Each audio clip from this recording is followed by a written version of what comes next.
Audiolingualism.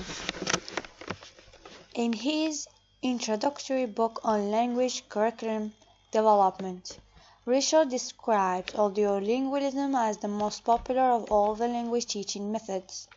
In the following quote, he points out that methods such as audiolingualism are underpinned by a theory of language, in this case structural linguistics, and a theory of learning behaviorism. In the following quote, he points out that methods such as audiolingualism are underpinned by a theory of language, in this case structural linguistics, and a theory of learning behaviorism.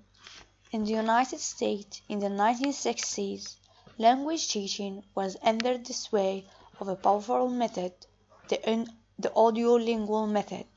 Stern, 1974, describes the period from 1958 to 1966 as the golden age of audiolingualism. This drew on the work of American structural linguistics, which provide the basis for a grammatical syllabus and a teaching approach that drew heavily on the theory of behaviorism. Language learning was thought to depend on habits that could be established by repetition. The linguist Bloomfield, 1942, had earlier stated a principle that became a core tenet of audiolingualism. Language learning is overlearning. Anything less is of no use. Teaching techniques made use of repetition of dialogues and patterns practice as a basis for automation, followed by exercises that involve transferring learned patterns to new situations. Richards, 2001. In this extract, Richards describes the origin of audiolingualism and summarizes its key principles.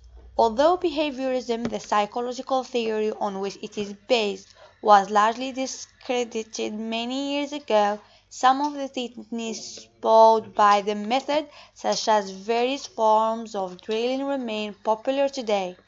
At the beginning stages of learning another language, and also when teaching beginners, I often use some form of drilling, although I always give the drill a communicative cast.